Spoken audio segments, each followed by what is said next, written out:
অবশেষে মারা গেলেন হিরো আলম। সব নাটক এখন শেষ পর্যায়ে, লাস্ট পর্যন্ত শোনা গেল হিরো আলম আর দুনিয়াতে নেই। আপনারা অনেকেই অবাক হয়ে যাচ্ছেন।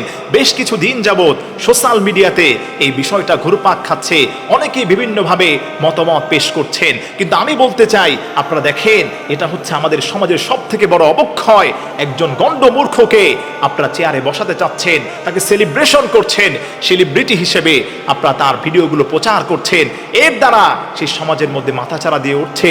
আপনি যদি এটা করেন, আপনি গুনাহগার হবেন। তার কারণ হলো নবী করিম সাল্লাল্লাহু আলাইহি সাল্লাম বলে দিয়েছেন 1450 বছর পূর্বে, কিয়ামতের পূর্বে যখন মূর্খ মানুষরা সমাজের সেলিব্রিটি হবে, সমাজের চেয়ারে বসবে, তখন তোমরা মনে করবে কিয়ামত চলে এসেছে।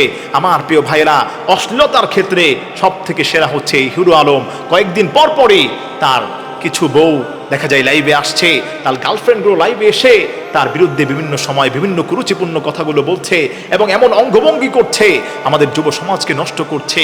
এর মধ্যে অন্যতম কারণ হচ্ছে কি জানেন? এই সমস্ত মূর্খতা। এবং আমরা যে তাদেরকে সুযোগ করে দিচ্ছি, আমরা তাদেরকে রাস্তা করে দিচ্ছি, এর কারণে কিন্তু তারা আজকে সাহস পাচ্ছে।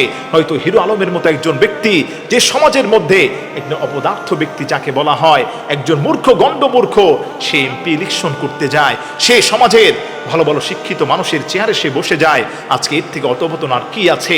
এজন্য আমার প্রিয় ভাইরা, কয়েকদিন পর পরই নতুন নতুন মেয়েকে বিয়ে করছে, নতুন নতুন মানুষের সঙ্গে তাকে দেখা যাচ্ছে। এমনকি শেষ পর্যন্ত এখন সে মেডিকেলে ভর্তি হয়েছে, সে নাকি মারা গিয়েছে। আমার প্রিয় ভাইরা, এই সমস্ত অশ্লীলতাগুলোকে আপনারা প্রমোট করছেন, দিন দিন তাদের ভিডিওগুলো ছড়িয়ে দিচ্ছেন। উচিত তো ছিল ইসলামী ভিডিওগুলো ছড়িয়ে দেওয়া, কোরআনের কথাগুলো ছড়িয়ে দেওয়া। ইসলাম এবং কোরআনের কথাগুলো যদি আপনি ছড়িয়ে দিতে পারতেন, আল্লাহ পাক আপনাকে সব দান করতেন। কিন্তু সেটা আপনি না করে আপনি অশ্লীল ভিডিওগুলো শেয়ার করছেন, অশ্লীল কথাগুলো মানুষের কাছে শুনছেন এবং বলছেন যারা এগুলোকে প্রমোট করছে, এই যে হিরো আলম নামক এই ব্যক্তি কয়েকদিন পর পরই এ সমস্ত জিনিসগুলো নিয়ে আপনাদের সামনে আসে, মাথাগুলো নষ্ট করে দেয়, ফেসবুক গরম হয়ে যায়। খবরদার, এদের থেকে আপনারা দূরে থাকার চেষ্টা করবেন, এদের ভিডিও দেখা থেকে আপনারা দূরে থাকার চেষ্টা করবেন, শেয়ার করা থেকে দূরে থাকার চেষ্টা করবেন। তার কারণ হলো, যত বেশি তাদের ভিডিওগুলো আপনারা দেখবেন, তত বেশি আপনার ফ্যামিলির মধ্যে প্রভাবগুলো পড়বে, এই সমস্ত অশ্লীলতাগুলো আপনাদের ফ্যামিলির উপর ছড়িয়ে পড়বে। আল্লাহ পাক রব্বুল আলামিন আমাদের সবাইকে এই সমস্ত খারাপির থেকে আল্লাহ পাক আমাদেরকে হেফাজত করেন।